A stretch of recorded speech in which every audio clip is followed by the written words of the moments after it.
잠언 31장 16절부터 들으시겠습니다.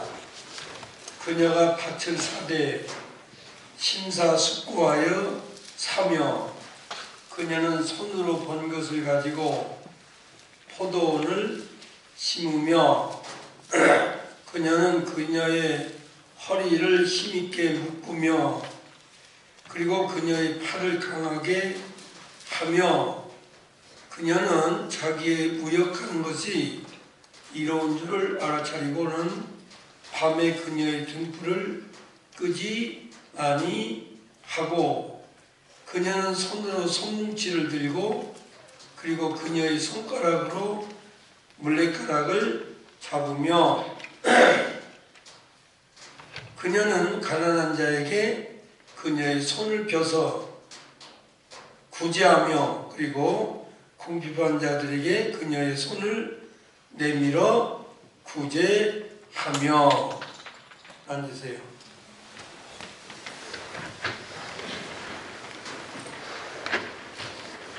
현숙한 여인은 어떻게 살아가느냐 라는 것을 여러 각도에서 가르쳐 줍니다. 그녀는 재산 증식의 방법에 있어서도 아주 신중하게 한다. 덤벙덤벙 하지 아니하고 그런 얘기예요. 그녀가 밭을 사되 그냥 생각 없이 사지 아니하고 심사숙고하여 샀다 이렇게 되어 있습니다. 깊이 생각해보고 투자 가치가 있는가, 그렇게 샀다 이런 것도 배울만 하죠. 대개 이제 목사님들이 땅을 예배당 터를 살 때 좀 그래요. 직업적인 면도 있지 않아 있겠지만은 믿고 잘 사요. 그냥 저기라고 그냥 생각을 해요. 그리고 이제 사고 나면 길이 없어요. 그래서 길 없는 데를 사놓으면 본 땅값보다 길값이 더 들어가는 경우가 있어요. 왜냐하면 길을 안 팔아요. 그러니까 그 약점을 물고 늘어져서 길 없는 땅을 사놓고 길 살려고 그러면 안 팔아요. 그래서 2배, 3배를 줘야 돼요. 심사숙고하지 않은 행동에서 그런 실수를 해요.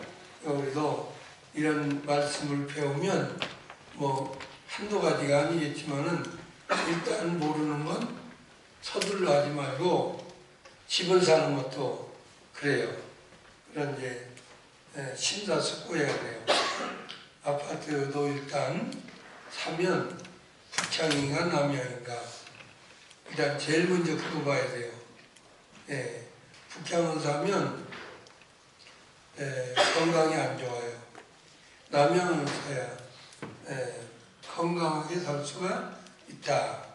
그리고 또 들어가서 창문이 어떻게 나 있나, 공기가 원활하게 이렇게 순환이 안 되는 구조도 없지 않아 있어요. 예를 들어서 그러니까 창문을 열면 맞바람 쳐서 공기순환이 원활하게 잘 되는가, 앞에 건물이 가리는가, 또 이런 거 다 볼 줄 알아야 되고, 또 땅을 사도 하늘을 쳐다보고 예를 들어서 그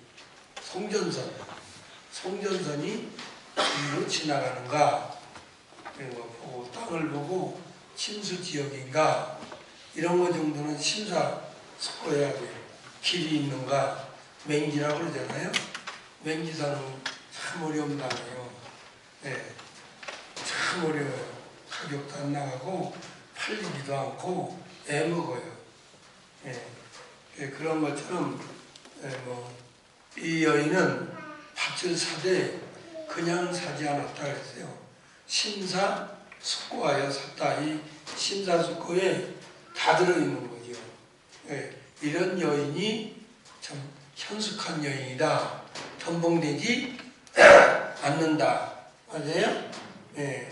그리고 그녀의 벌은 돈으로 그 포도원을 심었다. 이런 말은 지나가는 말 아무것도 아닌 것 같지만 비뜯어서 뭐를 하지 않았다. 이런 얘기예요. 그래 안 그래요? 예. 자기가 버는 돈으로 밭을 사서 포도원을 심었지 빚을 사다 했다. 현대에서는 이렇게도 생각할 수 있는 거지요. 그죠? 자기가 번 돈으로 했지 껴다가 빚어다가 하지 않았어요. 남의 돈 무서운 줄 알라. 옛날에 경제교육이에요. 우리 어머니가 저한테 한 말, 남의 돈 무서운 줄 알아라. 그러니까 함부로 빚어서 쓰지 마라. 그런 경제교육이지 오늘날 말하면. 예, 오늘날은 빚어서 쓰다가 낭패를 많이 당하잖아요. 카드도 빚이에요. 사실은.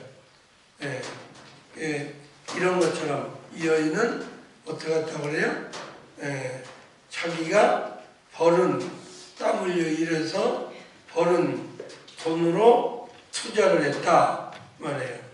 벌은 돈으로 포도원을 심었으니까 빚어서 했다. 자기 돈으로 했다. 예, 그러니까 자기 돈으로 했다. 빚었지 않았다. 이런 얘기나 같아요. 예, 빚어서 가지고 해봐야 이자에 뭐 맨날 그냥 꾸러박잖아요. 이런 걸로 봐서 이 여인은 재산 증식에 있어서 아주 현명하게 잘했다. 예, 그거예요. 예, 아무리 남자가 많이 벌어다 줘도 여자 씀씀이가 세면 뭐 어떤 사람 월 3억 벌어다가 줬는데 예, 없다고 그러더래요. 얼마나 쓰길래 그래요. 그런 습관이 나쁜 습관이죠. 그래서 이 여인은 그렇게 안 살았다. 그런 빚어서 하지를 않고 자기가 있는 돈으로 투자를 했다. 이런 얘기나 같은 얘기예요. 그 다음에 그녀는 그녀의 허리를 힘있게 묶었다. 그 첫째는 일할 때 일할 자세를 갖추고 한다. 일할 준비와 자세를 갖추고 한다. 그 말이죠? 예. 일하기 전에 오늘날 말하면 바지로 갈아입었다. 뭐 이런 그런 얘기나 같은 거죠. 장화를 신었다. 일하기 위해서. 근데 그냥 끼지끼지 그냥 장비도 안 갖추고 자세도 안 갖추고 그렇게 일하지 않고 그녀에는 허리를 묶었다는 말은 힘있게 일하려고 아주 단도리를 했다. 예, 일할 준비와 자세를 갖추었다.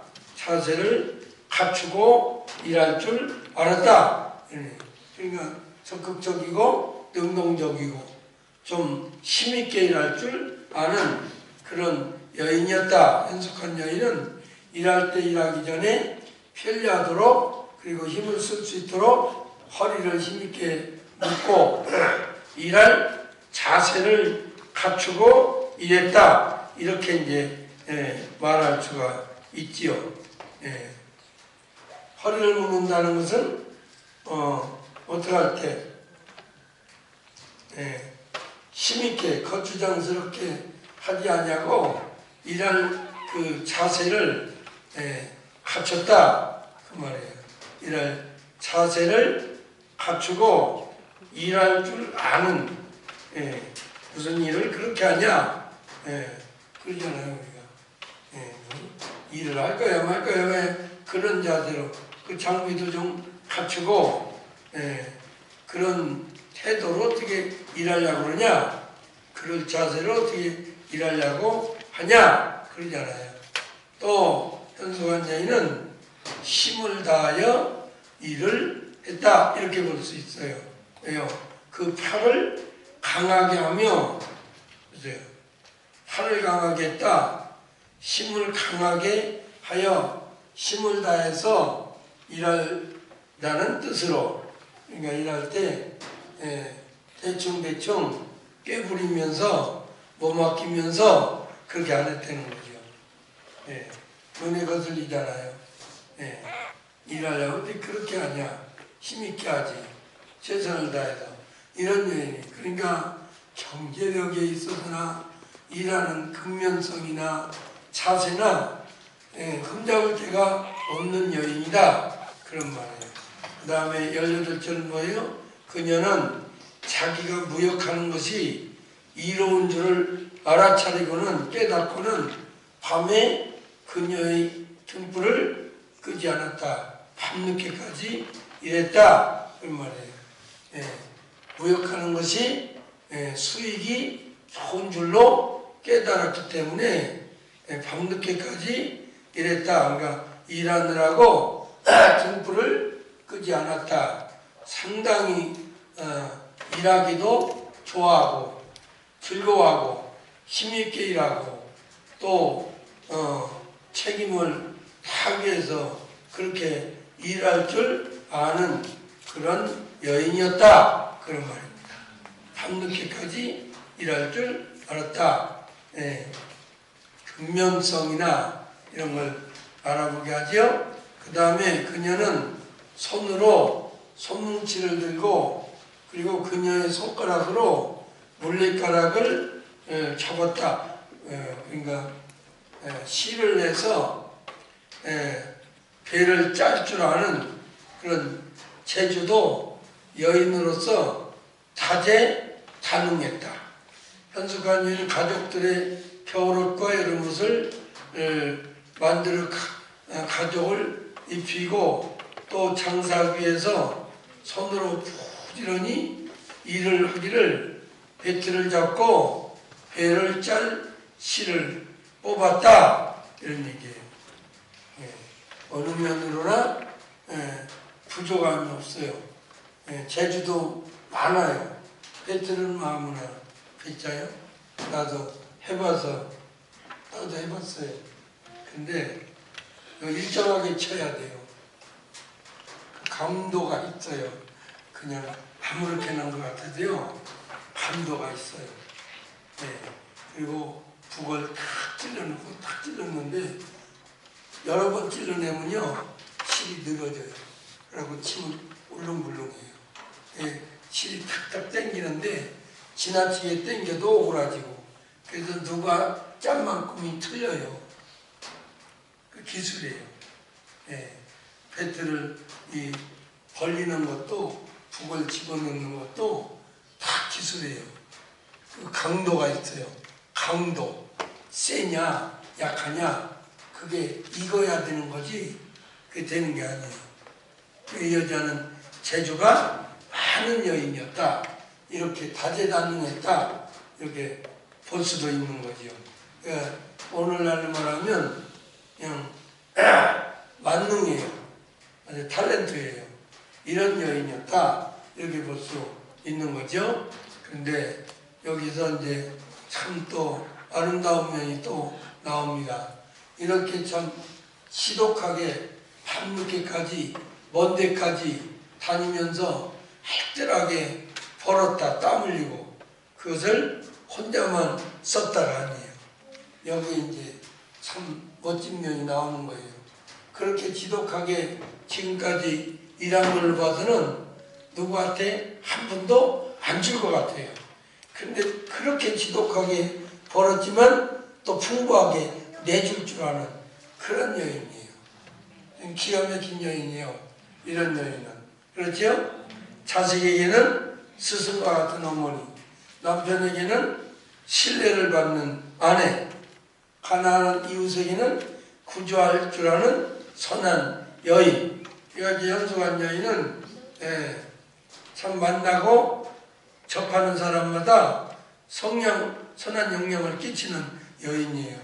자식에게는 위대한 스승 같은 어머니, 남편에게는 선한 신뢰할 만한 여인, 이웃에게는 선하고 자상하고 사랑 많은 여인.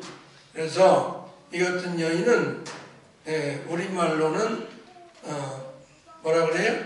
진주보다 낫다. 영어로는 루비보다 훨씬 값진 여인이다. 이런 얘기예요. 20절에 그녀는 가난한 자에게 손을 펴서 구제하며 손을 펼 줄 알아요. 움켜들지만 아는 여인이 아니고 손을 펼 줄 아는 여인이에요. 맞아요? 네. 우리 교회 권사님들 정도면 손도 이제 펼 줄 알고 가난해도 그 나름대로 그 나름대로 손도 이렇게 펴서 구제할 줄도 알고 그러세요? 예, 그럼요. 그래 덕스럽고 참 보기도 좋지요.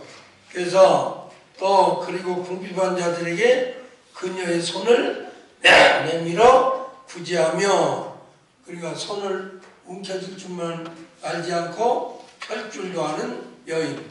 우리가 그동안 이제 10절 이하에서 이 여인이 13절에서부터 경제활동 얼마나 지약스럽게 해요. 그렇죠? 예. 그냥 돈 아끼려고 밤에는 그냥 배틀에서 앉아 배를 짜서 입히고 양털로 해서 사다 입히거나 그러지 않고 그냥 포도원을 심어가지고 낮에는 그냥 죽도록 뼈가 부러지도록 일하고, 이런 걸로 봐서 19절까지 이런 걸로 봐서 여자가 구제할 일은 전혀 없는 거예요. 그런데 우리가 흔히 우리 교회에서 하는 말로 자신에게는 지독하리만큼 인색하시고 남에게는 풍부하게 하고 퍼주고. 맞아요? 맞아요? 인색하게 하면 인색한 만큼 아무것도 안 돌아와요. 자신에게도. 하나님이 안 줘요. 첫째. 그래서 첫째, 현수간 여인은 가난하고 비천한 자들에게 움켜쥔 손을 펼 줄 아는 그런 참 지혜로운 여인이었다. 현숙의 한 여인은 부지런히 일하여 모든 재물을 모으느라고 참 땀 흘려 열심히 지독하게 고생하면서 일했는데 움킬 줄만 알지 않고 가난하고 비천한 자들에게 손을 펴서 구제도 할 줄 아는 훈훈하고 그런 후덕하고 그러한 여인이었다. 그런 얘기예요. 그러니까 기독교인들이 이런 훌륭한 교육을 받고 실천하면 그래서 위대한 거예요. 불신자들은 상상도 못해요. 그런데 기독교인들은 이걸 하잖아요. 요즘 새벽 기도에서 배운 말씀 중에 참 좋은 말씀 배웠잖아요. 한 손에만 가득하고도 만족할 줄 안다면 두 손 가득하려고 욕심부리고 수고해봐야 끝도 없다. 헛수고다. 왜요? 만족 못한 사람이 두 손에 가진 들 만족하겠어요? 이 안고 치고 뭐 이고 한다고 만족하겠어요? 그 불행이다 이 말이에요. 근데 한 손에 가득한 것만으로도 자족할 줄 안다면 그건 참 행복한 자다. 전도서에 그런 말씀 있잖아요. 5장 10절에 은을 사랑하는 자는 절대로 은으로 만족함이 없다 그래요. 또 풍요를 사랑하는 자는 아무리 많은 풍부함으로도 만족함을 얻었는데요. 그건 불행한 부자예요. 근데 18절에 가면 행복한 부자 이야기가 나와요. 누리고 나눌 줄 알면 그건 행복한 부자라는 거예요. 하나님이 그 선물로 그런 마음을 준 자라는 거죠. 그러니까 불행한 사람은 욕심 많은 사람이고요. 행복한 사람은 욕심이 없는 사람입니다. 얼마나 그 말씀이 참 마음이 와서 타요. 남의 마음은 몰라도 나는 참 그 말씀이 좋더라고요. 한 손에만 가득해도 두 손이 없어도 한 손에만 있어도 자족할 줄만 알면 행복한 사람이라는 거예요. 근데 재물을 사랑하는 자는 아무리 많아도 불행한 부자예요. 그러니까 행복한 가난쟁이가 좋지 불행한 부자는 좋지 않습니다. 이런 위대한 말씀이 성경에 있어요. 근데 그 위대한 말씀을 내가 실천해 보려고 연습을 해야 돼요. 마음의 힘을 삼아야 돼요. 제가 얘기했잖아요. 신체 운동은 근육이에요. 근육이 단단해지면, 근육이 생기면 뭐 힘있게 걸어갈 수도 있고 물건을 들 수도 있고 뭐 행동하는데 좋겠지요. 근육이 생기면. 근데 마음의 힘도 생겨야 돼요. 마음의 힘도 생겨야 의지가 있어서 뭘 실천을 하고 행할 수 있는 거죠. 그 마음의 힘은 뭘로 삼아요? 묵상하면 돼요. 말씀은 묵상하고 살면 돼요. 그래서 저도 누구 만나기 전에 기도해요. 하나님, 제가 오늘 있는 자답게 절대로 불의한 말, 더러운 말은 입 밖에도 내지 말라 그랬으니까 제가 오늘은 아무 말 안 하고 듣기만 하고 끝내겠습니다. 요즘은 가끔 성공해요. 그래서 끝나고 나고 하나님 감사합니다. 오늘은 내가 믿는 자 면모를 보여줬습니다. 그에게. 마음의 훈련이 되는 거예요. 몸의 훈련은 근육이 생기지만 마음의 훈련은 마음의 힘이 생겨요. 그래서 이 여인은 벌 줄도 알지만 어쩔 줄도 아는 여자예요. 움켜쥘 줄만 아는 게 아니라 손을 펼 줄도 아는. 그래서 여기 강권한 자에게 그런데 개혁성경에 강권한 자에게 하는 말이 아니예요. 아니. 이는 가난한 자, 비천한 자, 억압받는 자라는 뜻으로 여기서는 가난한 자, 물질적으로 가난할 뿐 아니라 또 사회적인 신분으로도 비천한 거예요. 그러니까 가난과 비천은 따라다니는 거예요. 가난한 자를 비천하게 여기죠. 그죠? 그래서 비천하고 그런 자를 가리켜요. 본문에서는 물질적으로 가난한 자를 가리킨다고 봐야 되겠죠. 같은 단어가 구약에만도 74회가 사용되었고 잠언에만도 4회가 사용되었어요. 또 가난한 비천한 이런 뜻이란 것은 물질적으로 없어서 그런 자에게 좋다. 그리고 손을 펴며 해서 손은 카프예요. 이는 문자적으로 주먹을 쥔 손, 오물인 손을 뜻합니다. 잠언 10장 4절에서는 일하기 싫어해서 손가락을 펴지 않은 손을 뜻하는데 본문에서는 움킨 손을 구제했다는 의미로 현숙한 여인은 재물을 움킬 줄만 알지 않냐고 손을 가난한 자를 향해서 펴서 나눠 줬다 이런 얘기예요. 손을 펴며 하는 말이 열다, 펼치다, 내뻗다 라는 뜻이에요. 이렇게 손을 움켜쥐지만 아는 여인이 아니라 가난한 자를 향해서는 손을 내뻗어서 펼 줄도 아는 그런 여인이었다. 두 번째 현숙한 여인은 열심히 일하여 궁핍한 자에게 손을 펼 줄도 알았다. 여기 또 궁핍한 자라는 말은 예부연인데 거지입니다. 아까 여기는 가난한 자지만 여기서는 극심하게 궁핍한 자, 거지라는 뜻이에요. 이렇게 현숙한 여인은 열심히 일하여 벌은 소득을 자신만의 소유로만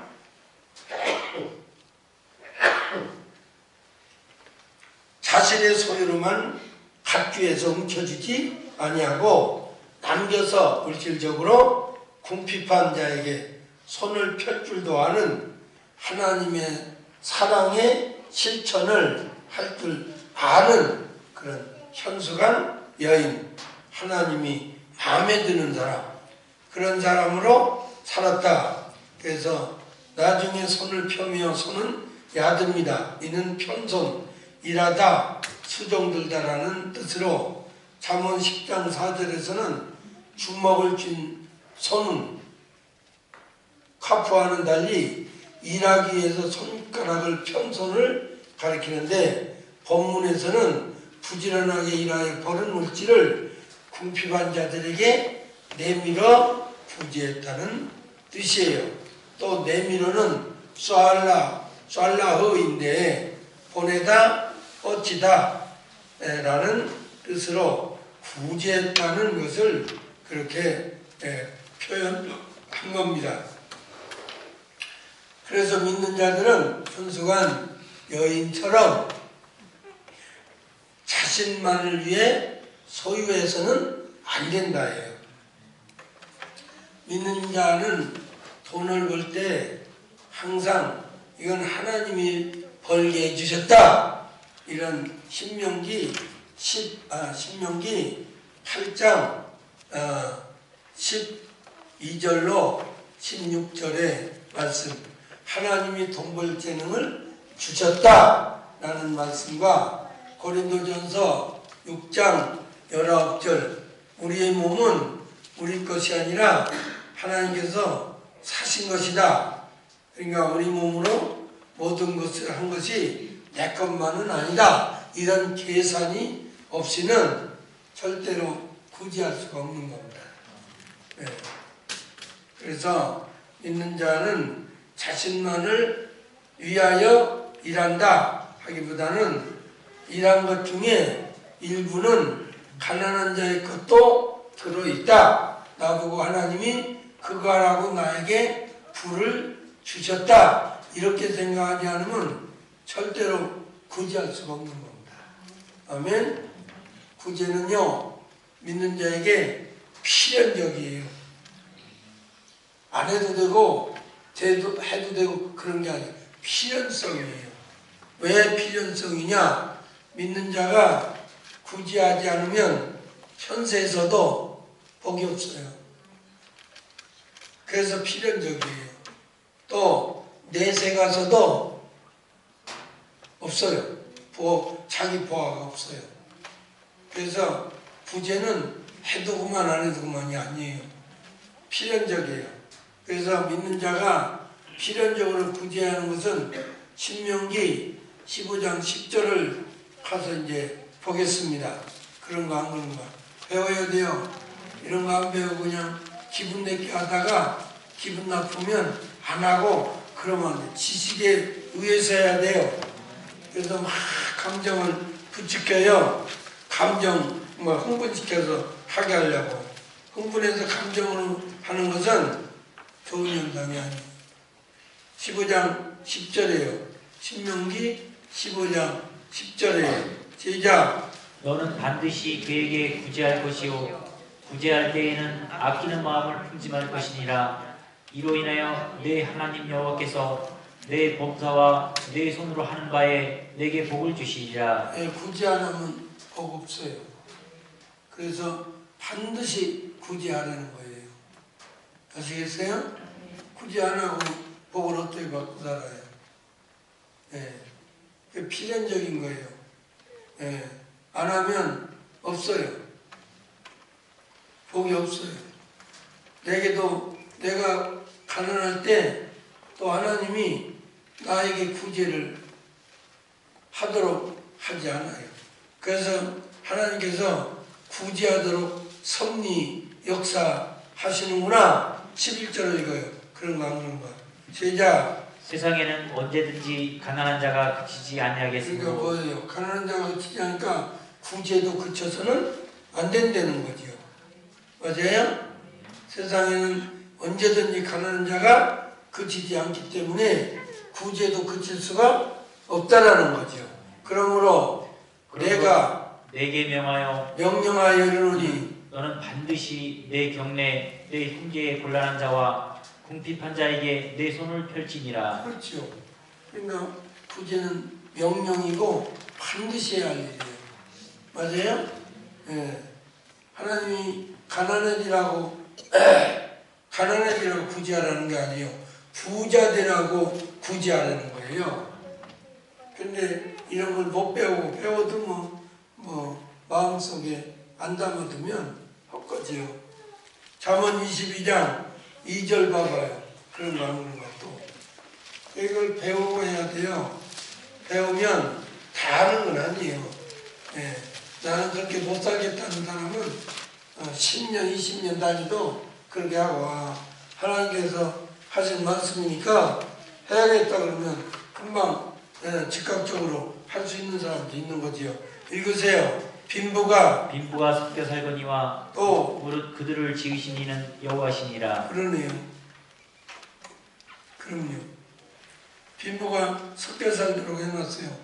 그러니까 있는 자는 없는 자에게 반드시 구제하도록 그렇게 해놨어요. 이 세상에 빈부가 섞여 살아요. 아무리 복지국가에도 소용없어요. 미국이 우리보다 못 살아서 노숙자가 많아요. 항상 있기 마련이에요. 복지국가는 이상주의자들이 정치가들이 표밭 일구려고 하는 소리예요. 언제나 있어요. 하나님이 그렇게 정했다는데 그러면 가난한 자를 구제하면 어떻게 되느냐 그 말이에요. 잠언 14장 31절이에요. 가난한 자를 지으신 하나님을 존경하는 자예요. 내비로 두었어요. 제자 가난한 사람을 학대하는 자는 그를 지으신 하나님을 멸시하는 자요. 반대로 궁핍한 사람을 불쌍히 여기는 자는 주를 존경하는 자다. 이렇게 되어 있어요. 그러니까 구제가 나쁜 게 아니에요. 예. 구제해가지고 망하라는 게 아니에요.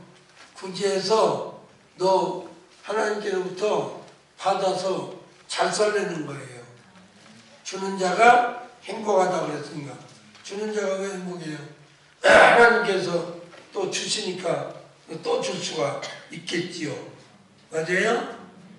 그래서 구제는 필연적이다. 이렇게 생각을 해야 돼요. 예, 구제는 해두고만 안 해두고만이 아니에요. 또 구제하면 자신의 보화가 내세에서 쌓여요. 현세에서는 복이에요. 내세에서는 자기 보화를 쌓여. 그리고 생명의 터를 쌓고 참된 생명을 보장받는 거예요. 그러니까 구제 안 할 수가 있어요. 그런데 구제는 믿는 자가 순득해에 의해서 행위 언약에 의해서 조건이 따르기 때문에 구제를 함에 있어서도 아무에게나 아무렇게나 구제하는 거 아니에요. 하나님께서 정해놓고 방법을 주셨어요. 어떻게 하라고. 그래서 구제는 대상이 있다. 아무나 아니에요. 가난한 자에게 하는 거예요. 가난한 자에게. 또 되갚을 것이 없는 자에게 해야 돼요. 도로 받으려고 하면 안 돼요. 그러니까 저한테 주면 그냥 끝난다. 도저히 받을 수가 없다. 예. 받을 생각하면 그건 구제 아니에요. 교제하는 거지. 예.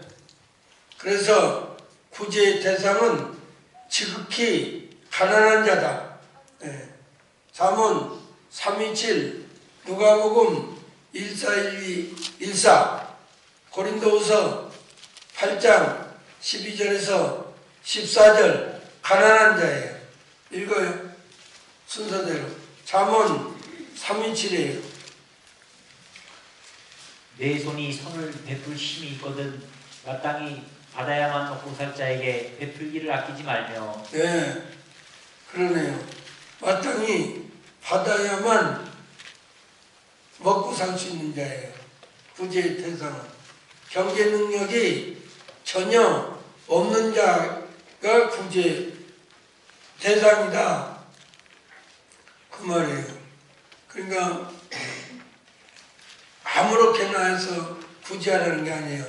대상도 정해놓은 거예요. 맞아요? 예. 덮어놓고 하는 거 아니에요. 성경에 정해놓은 자예요. 가난한 자예요. 또 다음 구절 읽어요. 대가 풀 것이 없는 자예요. 누가복음 14장 12절로 14절이에요. 또 자기를 청한 자에게 이르시되 내가 점심이나 저녁이나 베풀거든 벗이나 형제나 친척이나 부한 이웃을 청하지 말라. 두렵건대 그 사람들이 너를 도로 청하여 두려워하래요. 세상에 구제하는데요. 두려워하래요. 두렵건대 또 내게 가품이 될까 하라. 잔치를 배설하려거든 차라리 가난한 자들과 병신들과 전원자들과 소경들을 청하라. 그리하면 저희가 갚을 것이 없는 거로 내게 복이 되리니 이는 의인들의 부활 시에 내가 갚음을 받겠음이니라 하시더라. 그렇지요. 하늘나라 나서 받으란 말이에요. 이 땅에서 받으려고 하지 말고 하늘나라 가서 받을 생각으로 하려는 거예요. 맞아요? 네. 이게 성경이에요.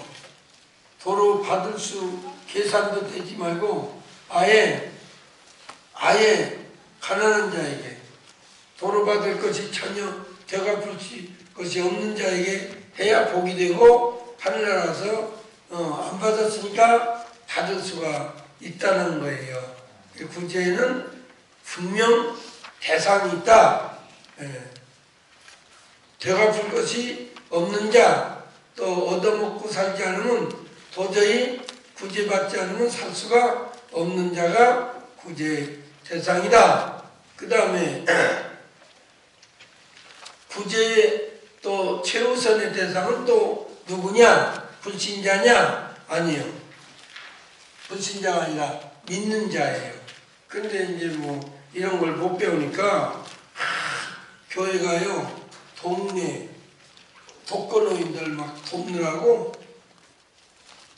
물론 도와야겠지요. 그러나 최우선 순위는 알고 있어야 돼요. 최우선의 대상은 불신자와 불신자가 아니라 믿는 형제가 최우선의 대상이다. 갈라디아서 6장 10절에요. 읽어봐요. 이런 걸 모르니까 동사무소에서 구청에서 해야 할 일을 교회에서 하는 거예요. 잘하는 것 같아도요. 그렇지 않아요. 읽으세요. 그러므로 우리는 기회 있는 대로 모든 이에게 착한 일을 하되 예. 더더욱 믿음의 가정들에게 할지니라. 예, 믿음의 가정들에 해라. 불신자가 아니에요. 맞아요? 이런 것도 배워야 돼요. 예. 그래서 신명기 15장 7, 8절에서 또 이제 배워요. 예. 그런 것도 배우자고요.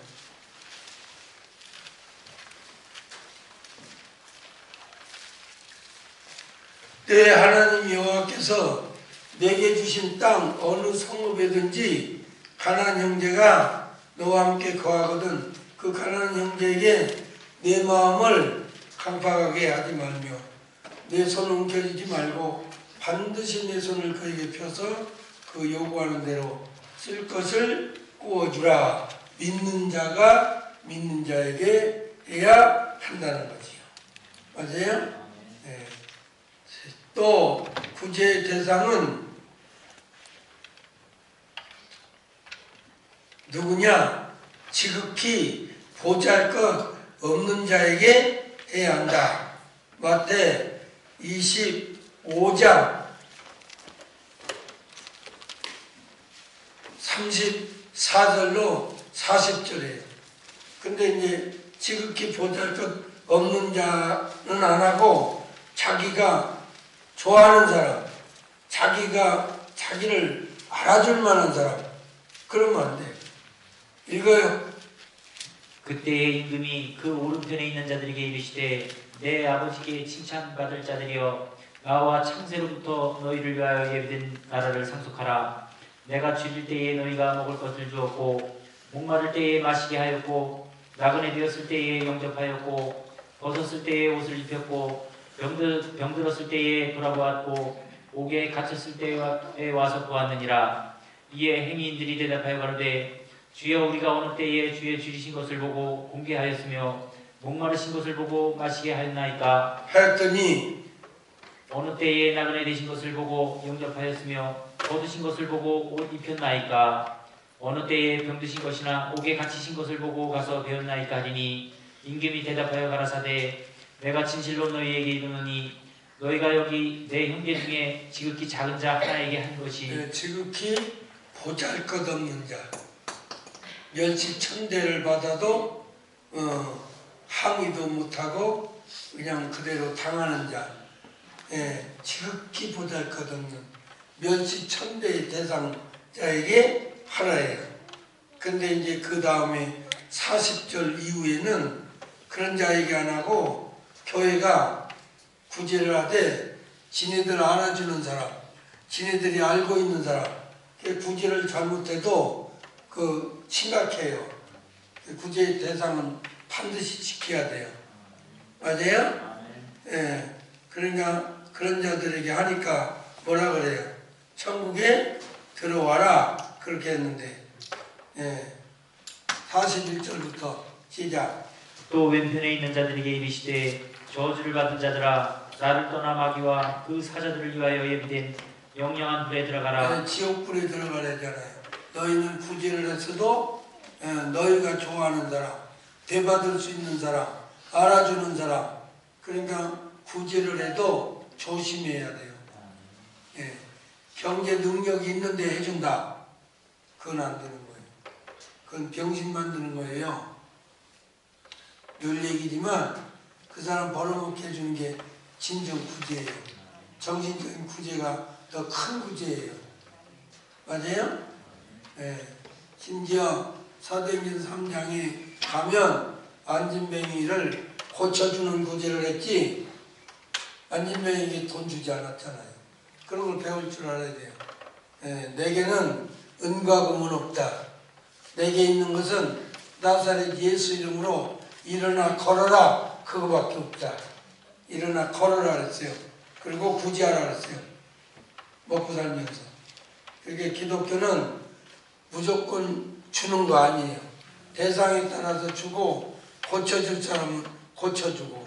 맞아요? 그 다음에 우리도 구제하지 않았나이까? 이러고 덤벼요. 그러니까 45절 읽어요. 이에 임금이 대답하여 가라사대 내가 진실로 너희에게 이르노니 이 지극히 보잘것없는 자에게 하지 아니한 것이. 그렇지요. 그들은 보잘것없는 자에게 하지 않았다는 거예요. 그러니까 다른 말로 말하면 주님이 삼아준 대상에게 안 하고 니네 마음대로 했다는 거예요. 이런 말씀에서 구제하는 잘못하면 자유스럽지 못해요. 이거는 이북에다가 그냥 퍼다 주질 않나. 그냥 스리랑카에다 갖다 퍼다 주질 않나. 불교쟁이한테 갖다 주질 않나. 벨기타예요. 아닌 거예요. 정확해야 돼요. 성경적으로. 확실해요? 그러면 구제하면 결과가 있다 해요. 구제하고 믿지냐? 아니에요. 믿는 자가 구제하면 반드시 결과가 있어요. 마태복음 6:19에 구제하면 네가 네 보화로 하늘에 쌓인다 해요. 누가복음 12장 33절 보세요. 이 여인이 구제한 거예요. 멍청해서 구제한 거 아니에요. 그렇게 지독하게 벌어서 구제를 했다. 하나님의 뜻대로 살았다. 이렇게 볼 수 있는 거죠. 맞아요? 읽어요. 누가복음 12:33. 너희 소유를 팔아 구제하여 낡아지지 아니하는 주머니를 만들라. 곧 하늘에 둔 바 다함이 없는 보물이니 거기는 도적도 가까이 하는 일이 없고 네 거 가져가는 거 없다. 뺏길고 잃어버리는 것도 없다. 하늘의 영원한 네 보화가 된다. 마태복음 6장 19절이나 같은 뜻이에요. 너희 그 소유를 팔아 그리고 구제하여 너희 자신들에게 낡아지지 않는 주머니를 만들라. 하늘에 든 바 다음에 없는 보물이다. 거기는 뭐 가져가는 자도 잃어버리는 자도 존벌레도 동록도 없다. 이렇게 해서 구제하면 자신의 보화가 하늘에 쌓여요. 또 구제를 하면 현세에서 자기가 받아요. 또 잠언 21장 13절이에요. 구제 안 하면 구제 못 받아요. 이거요. 시작. 귀를 막아 가난한 자의 아니에요. 21장 13절에 빈핍반자의 처절한 부르짖음에 이게 들어가야 돼요. 빈핍반자의 처절한 부르짖음에 귀를 막아 듣지 아니한 자는 그 역시 부를 때에 들을 자가 없다. 가난한 자 돌아보지 않으면 지가 가난할 때 부르짖어봐야 안 도와줘요. 성경에서도 이걸 말해요. 무조건 도와주라는 거 아니에요. 도와준 자를 나중에 도움받는 거예요. 저도 그 원칙을 지키고 살려고 그래요. 이 목회하면서. 아무나 안 도와줘요. 도와주고 신앙이 좋은 사람이나 도와주지. 신앙도 개떡 같은데 도와주면 지가 잘난 줄 알고 그럴 거 아니에요. 이렇게 해도 좋아하는구나. 그럴 거 아니겠어요. 안 그래요? 그게 어려운 거예요. 목사하기가. 그런 거 어려운 거예요. 그 원사가 똑같이 하는데도 내가 잘해줘 봐요. 내가 믿음 좋은가 보다. 목사님이 날 알아주는 거 보니까. 알아주지 말아야죠. 그러려면. 그죠? 그게 어려운 거예요. 그걸 목회하지. 올바로 하기가. 속이고 눈 가리고 야옹하면 될 텐데. 빈핍반자가 처절하게 부르짖을 때 네가 귀를 막고 듣지 않고 사정을 안 봐주면 너 역시 부르짖을 때 아무도 들어줄 자가 없대제. 심은 대로 거둔다 그 말이에요. 맞아요? 또 구제는 하면은 현실에서 복이에요. 아까 읽은 대로. 맞아요? 구제를 하면 최고가 뭐예요? 하늘에 생명의 터를 쌓는 일이 하는 거예요. 내가 이 세대의 부유한 자들에게 명령하여 마음을 높이지 못하게 하고 불확실한 재물에다가 소망을 주지 못하게 하고 오직 모든 것을 후히 주사 우리에게 즐기게 하시는 살아계신 하나님에게 소망을 두라. 디모데전서 6장 17절에요. 목사 보고 부자 보고 부자에게 명령하기를 마음을 높이지 말고 겸손해라. 돈 좀 있다고 까불락거리지 말아라. 이런 표현이 목사가 얼마나 어려워요. 그러니까 부자가 교회 나오면 너 마음 높이지 말고 불확실한 재물에 소망 두지 말고 하나님께 소망 두라. 살아계신 하나님께. 그리고 18절에 선한 일을 행하게 하고 부자에게 선한 사업에 부한자가 되게 하고 후하게 나눠주기를 좋아하는 자가 되게 하고 동정하는 자가 되게 해라. 이것이 그들의 장래를 위하여 좋은 기초를 쌓아 참되게 영원한 생명을 취하게 하는 것이라 하셔서 영원한 생명의 터를 좋은 터를 쌓아서 영원한 생명을 취하게 하는 거래요. 보장받는 거다 그 말이에요. 그래서 구제는 필연적이에요. 안 하면 안 돼요. 해도 그만 안 해도 그만이 아니에요.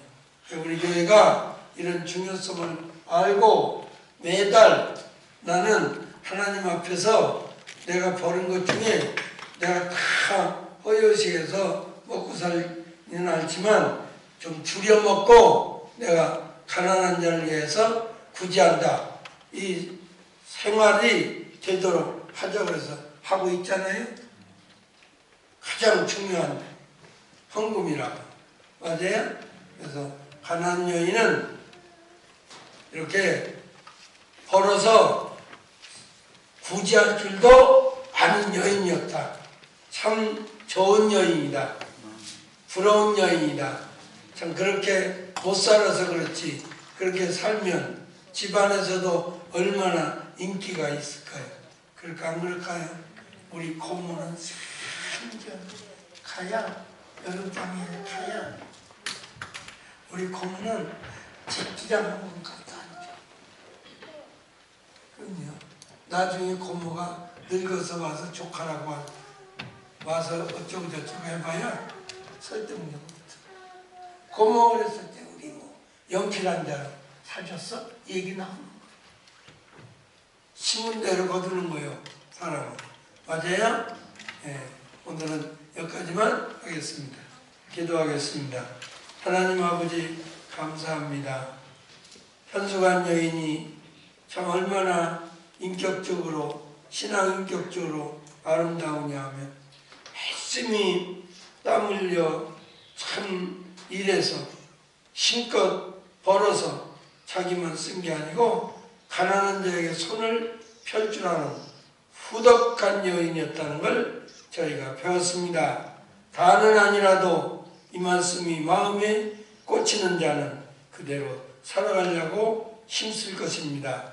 하나님 아버지 그렇게 힘쓰는 교인들에게 하나님께서 은총을 베풀어 주시옵소서. 매주 배우는 말씀이 우리의 삶이 되고 인격이 되게 하여 주옵소서. 감사드리옵고 우리 주 예수님의 이름으로 기도하옵나이다. 아멘.